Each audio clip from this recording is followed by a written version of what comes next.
Welcome everyone. I'm Dr. Lubaina Bahar. I am an intensive care consultant and I'm delighted to speak to you about something that has shaped my journey and is likely to shape yours, the professional portfolio. Whether you're a foundation doctor, a specialty trainee, or pursuing CESR or as an IMG, understanding how to build and maintain a strong portfolio is essential.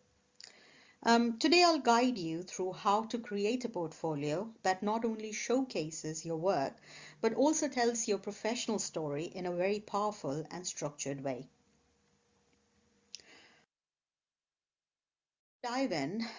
Let's look at what we're going to cover. So first, we'll define what a portfolio is in a clinical training and a job application context. Then we'll explore different types of portfolios, some of which are particularly relevant to IMGs like myself.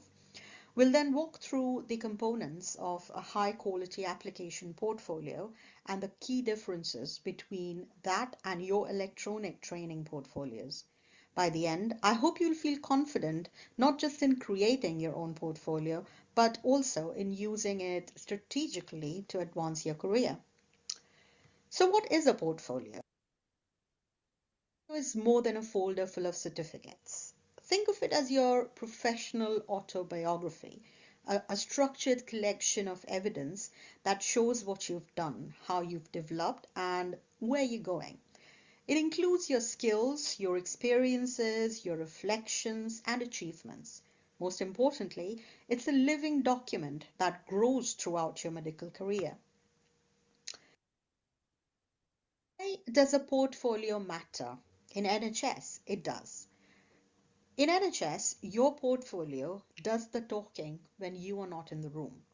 It demonstrates your competencies, documents your progress in your ARCPs, supports your CESR applications, and is crucial during your revalidations and interviews. Most significantly, it shows your commitment to lifelong learning and patient care, two cornerstones of medical professionalism. The characteristics of a good portfolio. Four things.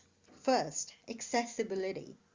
It should be easy for someone else to read and navigate. Second, it should be a living portfolio, up to date and adaptable. Third, it must be robust, able to withstand scrutiny and support positive assessments. And finally, it must be useful, not only for formal assessments, but also for your own growth, your reflection, and planning for your future. You can use your portfolio. So it's not just your appraiser or your supervisor. Managers, assessors, even colleagues can refer to your portfolios if you are seeking testimonials or reflecting together on clinical practice.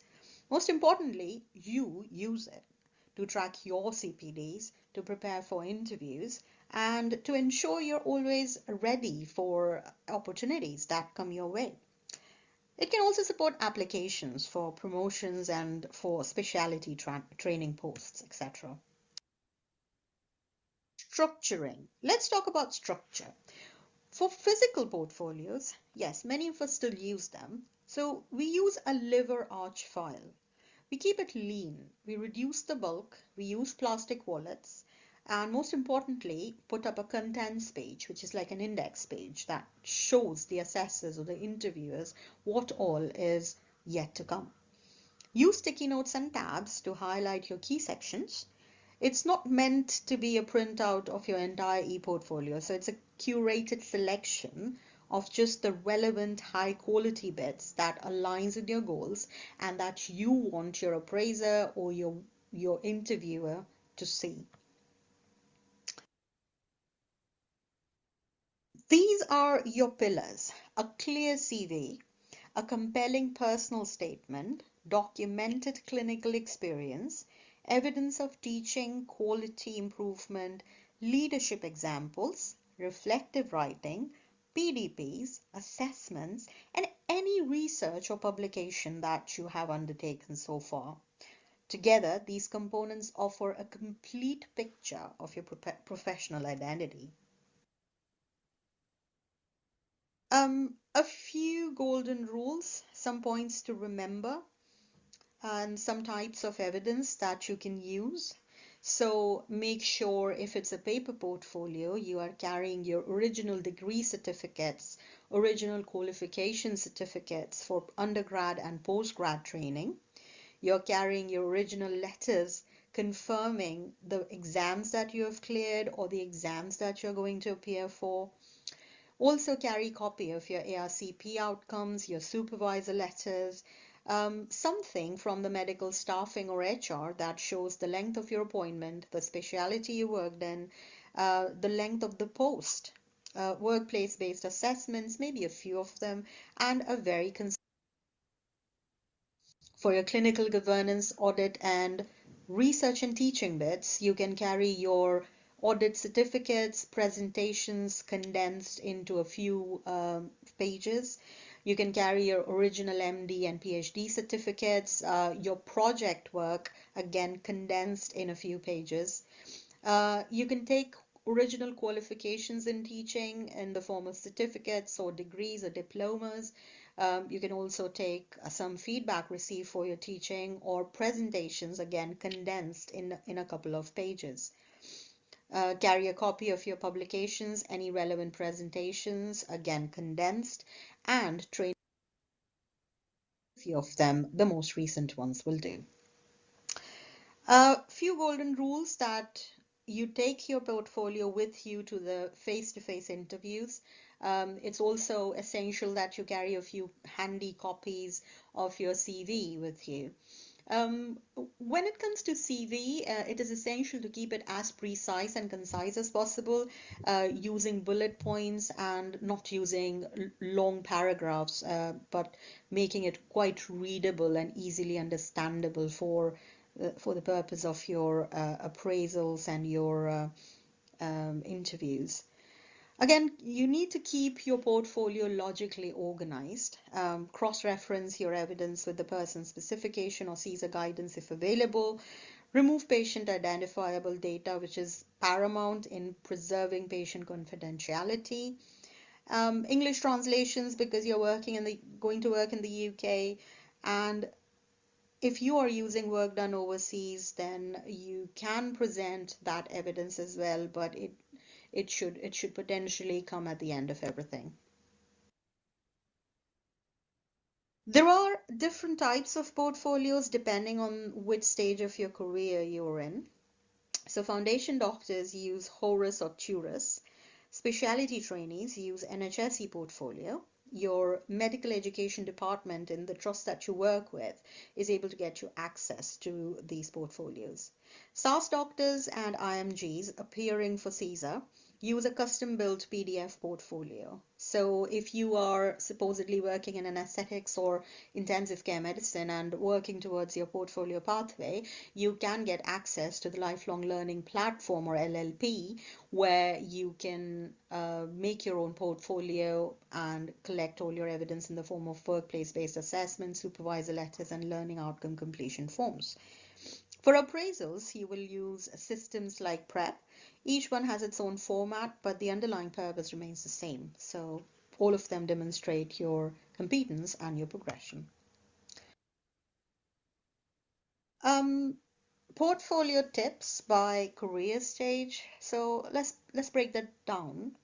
Foundation doctors, when you are making your portfolios, you should be focusing upon your competencies, your workplace-based assessments, and reflective practice. The specialty trainees should align their portfolio closely with their curriculum. IMGs and SAS doctors aiming for CESR need a more structured curriculum-mapped portfolio, while consultants should focus on appraisal tools, CPD, and leadership. Knowing your stage helps tailor your portfolio to meet the expectations of the people who are going to use these portfolios for you. Since many of you me about CESR specific advice, I would suggest when you're making a portfolio for CESR, use GMC specialty specific guidance, align with your curriculum domains. Your portfolio must map to the curricular domain, include logbooks, assessments, case histories, feedbacks, and reflections. Don't just show what you did, show what you learned and how you improved. Interviews are your time to shine, and well-prepared portfolios can make or break your performance. Tailor it to the job description. Use summary sheets, tab key areas, know your evidence so well that you can clearly pull out examples from it. A neat, confident presentation of your achievements reflects confidence and clarity.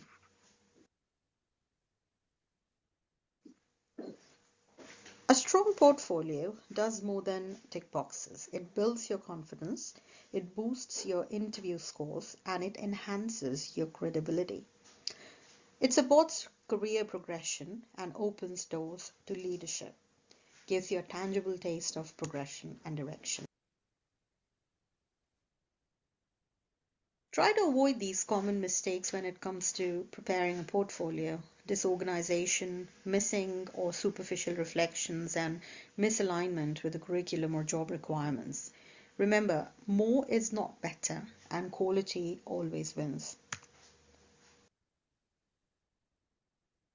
Here are some great places to start. You can go for GMC's Good Medical Practice, CESR guidance from various specialities, HE's support pages, BMA careers, and e-learning for healthcare. Use these resources. They are designed to guide and empower you. To conclude, your portfolio is more than paperwork. It's your professional story, told through evidence, reflection, and growth. Keep it current, keep it updated, align it with the recognized standards, seek feedback and mentorship, and most importantly, own your journey. I hope you feel more confident in shaping your portfolio. I'd love to answer any of your questions. You can pop them in the comment section. Thank you.